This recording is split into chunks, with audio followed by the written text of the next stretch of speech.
Hello everyone, I am Thalesh Shrivas from mission success classes. आप सभी का हमारे मिशन सक्सेस क्लासेस में स्वागत है। आज का जो वीडियो हम बनाने जा रहे हैं वो छत्तीसगढ़ के पिछले वीडियो से रिलेटेड है। हमने पिछले वीडियो में आपको बताया था दलपत देव के बारे में, काकतीय राजवंश के शासक के बारे में।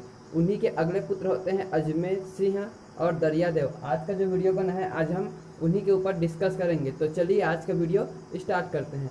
पहले देखिएगा अजमेर सिंह के बारे में। अजमेर सिंह के बारे में जानकारी प्राप्त होती है कि जब दलपत देव युवावस्था में रहते हैं तभी वे पटरनी के पुत्र अजमेर सिंह को क्या करते हैं, डोंगर क्षेत्र का अधिकारी बना देते हैं। किस क्षेत्र का? डोंगर क्षेत्र का अधिकारी बना देते हैं। और जब दलपत देव की मृत्यु हो जाती है उसके पश्चात दरिया देव जो कि रानी के पुत्र रहते हैं वे अनाधिकृत रूप से अजमेर सिंह के जो क्षेत्र है डोंगर उसको हथियाना चाहते हैं, कब्जा करना चाहते हैं। इसीलिए सन 1774 ईस्वी में वे अजमेर सिंह के साथ युद्ध करते हैं और इस भीषण संघर्ष में अजमेर सिंह की जीत होती है जबकि दरियादेव पराजित हो जाते हैं। और जब दरियादेव पराजित हो जाते हैं तो वे वहां से भागकर जगदलपुर चले जाते हैं। जगदलपुर जाने के पश्चात दरियादेव क्या करते हैं, अपने दुश्मनी देश के राजा यानी कि दुश्मन शासक कौन रहते हैं, जयपुर शासक विक्रम देव के साथ हाथ मिला लेते हैं और उन्हीं की सहायता से मराठों और उसके पश्चात अंग्रेजों के अधिकारी कौन थे उस समय, जॉनसन। नाम याद रखिएगा। मराठों के उस समय के अधिकारी कौन थे, जॉनसन के साथ क्या करते हैं, हाथ मिला लेते हैं, मराठों से हाथ मिला लेते हैं और जयपुर शासक विक्रम देव से तीनों की सहायता लेते हैं और उनको कहते हैं कि आप मुझे सैन्य बल दीजिए, उसके बदले में मैं आपको आपकी जो शर्त रहेगी उसको मैं मानूंगा। तो उसके पश्चात कुछ शर्तों के साथ वे क्या करते हैं, इनके हेल्प के लिए, दरियादेव के हेल्प के लिए मान जाते हैं। फिर दरियादेव की हेल्प करने के लिए वे फिर क्या क्या करते हैं, डोंगर क्षेत्र जाते हैं। और इस बार क्या होता है, जब वे जाते हैं युद्ध करने के लिए तो जो अंग्रेज अधिकारी रहते हैं जॉनसन और जो जयपुर शासक रहते हैं विक्रम देव, इनकी जो सेना रहती है वो जगदलपुर को पूर्व की तरफ से तथा जो मराठा शासक रहते हैं नागपुर के जो मराठा शासक रहते हैं वे क्या करते हैं, उत्तर की ओर से जगदलपुर को घेर लेते हैं। इस प्रकार से सभी ओर से घेरने के पश्चात जब अजमेर सिंह के ऊपर आक्रमण होता है तो इसमें अजमेर सिंह की हार हो जाती है, क्योंकि इसमें बड़े से बड़े राजा, बड़े से बड़े अंग्रेज अधिकारी सभी लोग शामिल हैं और वो अजमेर सिंह अकेला पड़ जाता है। और अजमेर सिंह की सहायता करते हैं केवल हल्बा जनजाति के लोग। चूंकि हल्बा जनजाति के लोग इसमें सहायता किए हैं इसलिए इस विद्रोह को हल्बा जनजाति का विद्रोह भी कहा जाता है। और मैं आपको बता देना चाहता हूँ कि अजमेर सिंह की इसमें मृत्यु हो जाती है जब युद्ध 1777 ईस्वी में होता है, दरियादेव वर्सेस अजमेर सिंह, जो यहाँ मैं लिखा हूँ ये युद्ध अजमेर सिंह है जिसमें हल्बा जनजाति के लोग इसकी मदद करते हैं तथा दरियादेव, अजमेर सिंह और दरियादेव के बीच यह युद्ध होता है। ठीक है, उत्तराधिकार का संघर्ष है यह। और इसमें अजमेर सिंह की मदद करते हैं हल्बा जनजाति के लोग और दरियादेव की मदद करते हैं भोसला और अंग्रेज अधिकारी और जयपुर शासक, तीनों इनकी हेल्प करते हैं। ठीक है, जिसमें दरियादेव विजयी हो जाता है जबकि अजमेर सिंह की हार हो जाती है, साथ ही साथ इनकी मृत्यु भी हो जाती है। इसके अलावा ये विश्व का ऐसा पहला भीषण रक्तपात है जिसमें क्या होता है कि पूरी की पूरी जनजाति समाप्त हो जाती है। ऐसा पहले कभी नहीं हुआ था। ये पहला ऐसा युद्ध है जिसमें पूरी की पूरी जनजाति का नाश हो जाता है। केवल एक व्यक्ति बचता है हल्बा जनजाति का, उसके बाद संपूर्ण जनजाति का नाश हो जाता है। और यह युद्ध होता कब है, तो 1777 ईस्वी को, याद रखिएगा। और इसीलिए अजमेर सिंह को क्या कहते हैं, क्रांति का मसीहा भी कहा जाता है। क्या कहते हैं, क्रांति का मसीहा कहा जाता है। एक और चीज याद रखिएगा कि ये जो युद्ध है अर्थात यह जो जनजाति विद्रोह है यह बस्तर का पहला जनजाति विद्रोह है। क्योंकि हल्बा जनजाति द्वारा विद्रोह किया गया था इसलिए इसको हल्बा जनजाति विद्रोह भी कहते हैं। अब ये हल्बा जनजाति के जो लोग रहते हैं वे विद्रोह क्यों करते हैं, वे अजमेर सिंह का साथ क्यों देते हैं, तो मैं बताना चाहूंगा कि अजमेर सिंह का साथ ये इसलिए देते हैं, इसलिए ये हल्बा जनजाति के लोग विद्रोह करते हैं क्योंकि इनका जो भौगोलिक सीमा है उसमें परिवर्तन, अनिश्चित वर्षा, ठीक है, और उसके अलावा कृषि योग्य सीमित भूमि का देना, इस प्रकार के कुछ कारण है जिसकी वजह से इन लोगों को विद्रोह करना पड़ता है। परिणाम स्वरूप क्या होता है, इनकी मृत्यु हो जाती है, ये पराजय हो जाते हैं।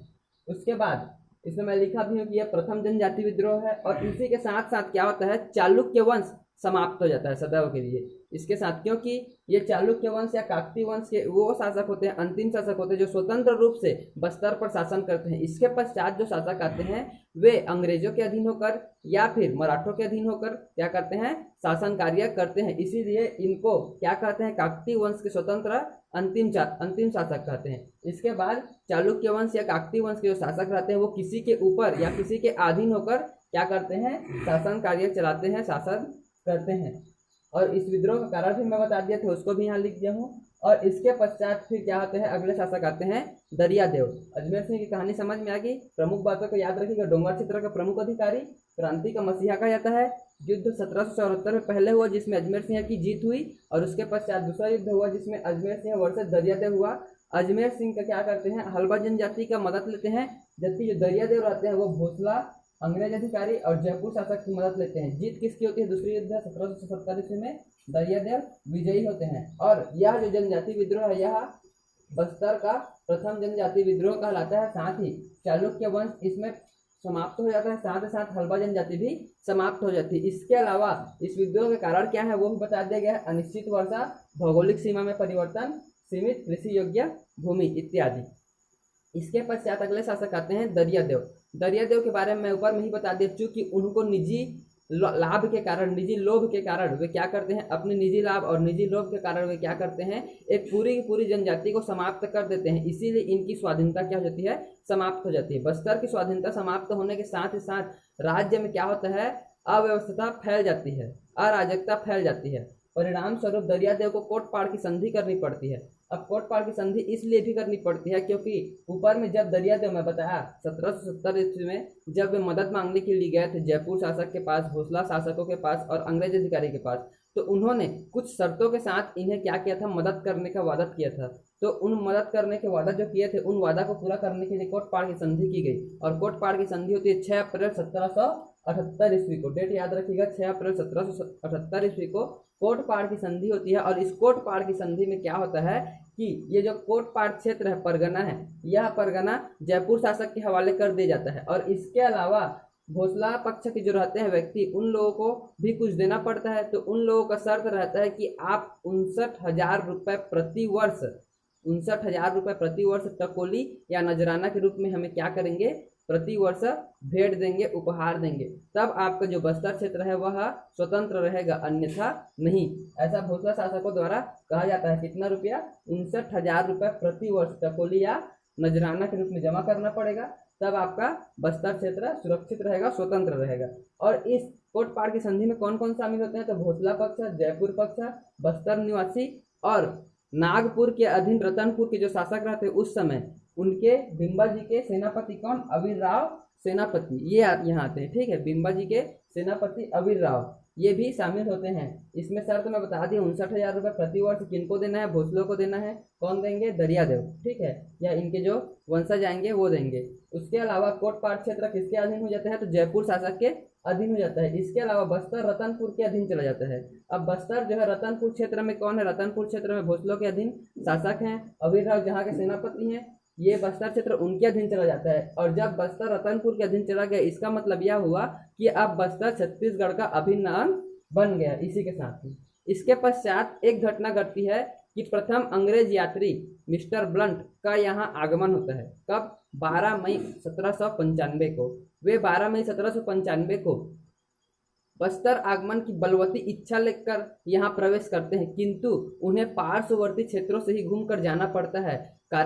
कारण यह क्योंकि वहाँ की जो जनजाति क्षेत्र रहती है वे उनको अंदर जाने से साफ मना कर देते हैं। फलस्वरूप भोपालपट्टनम विद्रोह होता है। यह भोपालपट्टनम विद्रोह क्या है, जब 12 मई 1795 को वे प्रवेश के लिए वहां जाते हैं और 28 मई 1795 तक वहां प्रवेश नहीं कर पाते हैं। उसके पश्चात वे बलवती इच्छा लेकर पुनः बस्तर की ओर प्रवेश करना चाहते हैं, किंतु भोपालपट्टनम का विद्रोह होता है और फलस्वरूप उन्हें वहीं से वापस लौटना पड़ता है। अंतिम में वे कांकेर की यात्रा करते हैं और फिर आगे चल देते हैं बस्तर की तरफ और आगे नहीं बढ़ पाते हैं।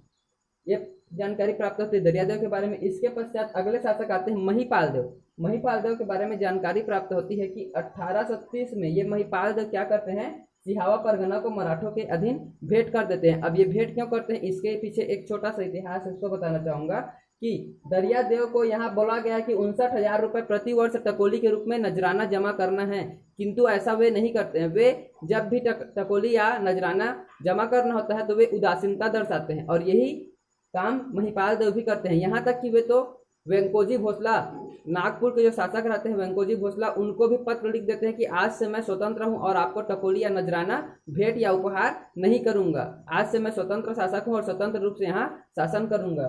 फलस्वरूप महिपाल देव को भिकाजी गोपाल का गुस्सा सहन करना पड़ता है और वे अपने एक सेनापति रामचंद्र बाघ को यहाँ भेजते हैं।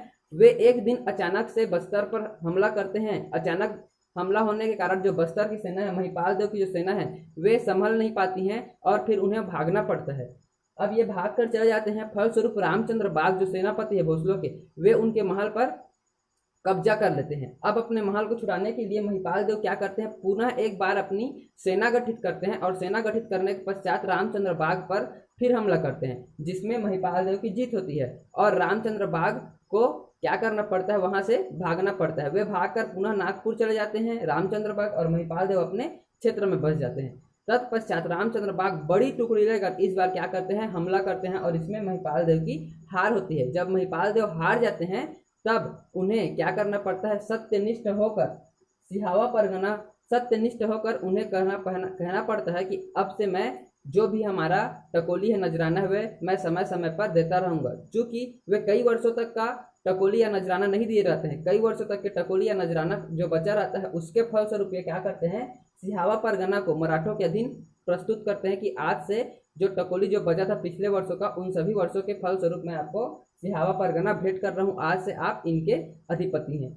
उसके पश्चात 1825 ईस्वी में इन्हीं के समय, महिपाल देव के समय देखने को मिलता है कि गेंद सिंह नामक एक परलकोट का जमींदार रहता है। वे क्या कर देते हैं, परलकोट में विद्रोह कर देते हैं, जिसको परलकोट विद्रोह के नाम से जाना जाता है। ये परलकोट विद्रोह कर देते हैं कौन, गेंद सिंह। और परिणाम क्या होता है कि वे असफल होते हैं। असफल होने के कारण क्या है, तो उनके पास अस्त्र शस्त्र की कमी हो जाती है। इनके पास जो अस्त्र शस्त्र रहता है वह पारंपरिक रहता है, जबकि वो बंदूकों के सामना नहीं कर पाते हैं। और विद्रोह का कारण क्या रहता है, तो शोषण से मुक्ति हो रही थी, जिससे वे बाहर निकलने के लिए क्या करते हैं, परलकोट का विद्रोह करते हैं। इस प्रकार से इन तीनों शासकों के बारे में जानकारी प्राप्त होती है। इनके बाद जो शासक आते हैं उनके बारे में हम अगले वीडियो में बताएंगे। इसमें एक चीज और छूट रहा है मेरे से, कि ये जो गेंद सिंह है इसको बस्तर का प्रथम शहीद कहा जाता है। जिस प्रकार से छत्तीसगढ़ का प्रथम शहीद वीर नारायण सिंह को कहा जाता है, ठीक उसी प्रकार से बस्तर का प्रथम शहीद गेंद सिंह को कहा जाता है। इतना को याद रखिएगा और अगले वीडियो में हम आपको और अन्य शासकों के बारे में बताएंगे। तब तक के लिए हमसे जुड़े रहिएगा।